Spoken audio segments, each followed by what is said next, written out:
सुप्रभात छात्रों। मैं आपका हिंदी अध्यापक पुष्पेंद्र सर।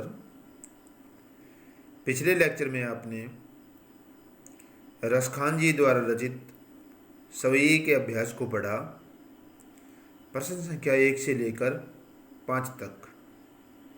आज उसी क्रम में आगे बढ़ते हुए हम प्रश्न संख्या 6 का अध्ययन करेंगे। प्रश्न संख्या 6 है,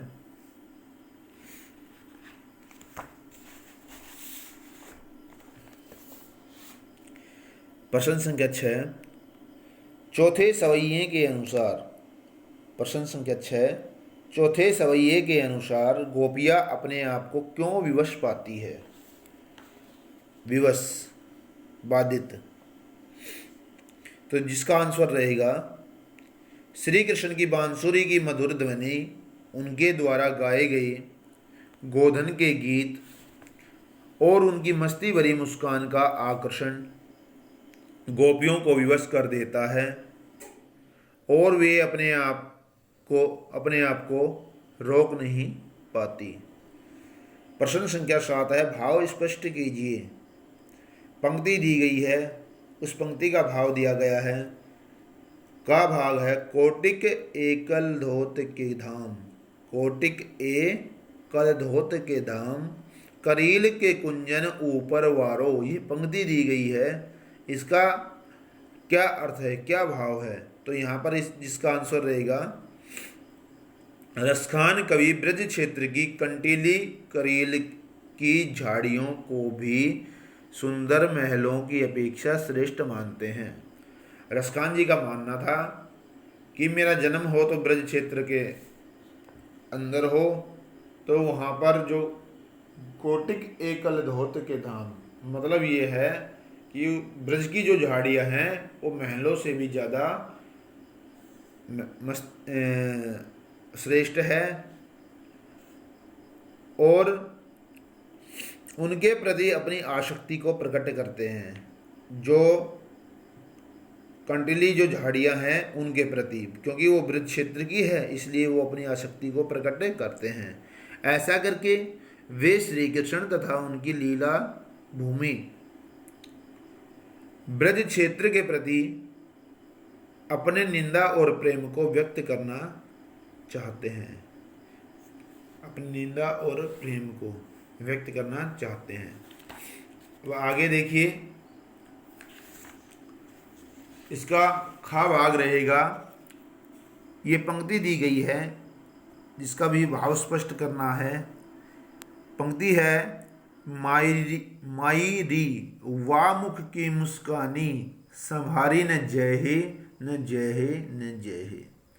जिसका भाव है, यहाँ गोपियाँ स्पष्ट करती हैं कि श्री कृष्ण के मुख की जो मंद मंद मुस्कान इतनी सुंदर और आकर्षक है, आकर्षण करने वाली है, आकर्षक है कि वे अपने आप पर नियंत्रण स्थापित नहीं कर पाती।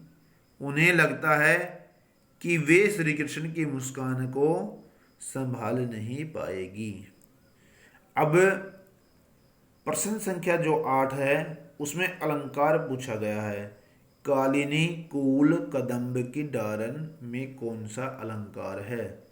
तो मैं आपको बता देता हूँ क्वेश्चन के साथ साथ ही, प्रश्न के साथ साथ ही।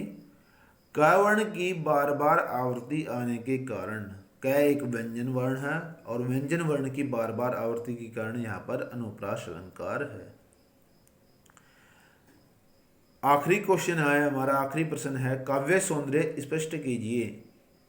या मुरली मुरलीधर की अधरान धरी अधरान धरूंगी।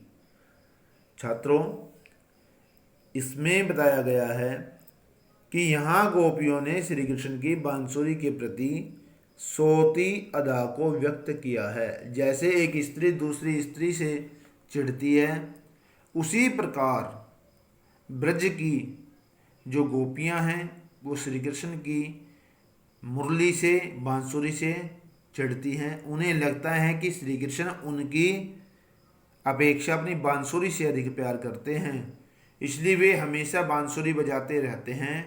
गोपियाँ श्री कृष्ण की प्रत्येक वस्तु से प्यार करती हैं, लेकिन बांसुरी को अपनी सोत मानकर उससे घृणा करती हैं।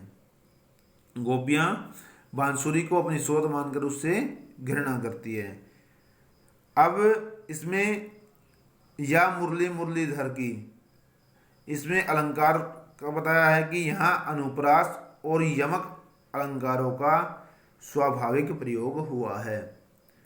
साहित्यिक ब्रज भाषा की कोमल, कोयल जो लिखा हुआ है यहाँ पर आएगा कोमल कांत पदावली, कोमल कांत पदावली का प्रयोग है। माधुर्य गुण तथा श्रृंगार रस का परिपाक है। अभिधा शक्ति के प्रयोग से कवि कथन सरल तथा सरस बन पड़ा है। छात्रों मैं आपको बता देता हूँ, जो अभिधा शक्ति लिखा हुआ है यहाँ शक्ति 3 प्रकार की होती है, अभिधा, व्यंजना और लक्षणा। तो अभिधा सरल, व्यंजना थोड़ा उससे डिफिकल्ट और लक्षणा सबसे डिफिकल्ट होती है। तो यहाँ पर अभिधा शक्ति का जो प्रयोग हुआ है वो सरल है, और सरल होने के कारण जो कवि का जो कथन है वो सरस भी है और सरल भी है। छात्रों, आज हमने रसखान जी के सवैये के अध्याय को पूरा किया, इसके अभ्यास को पढ़ा। धन्यवाद, नमस्कार।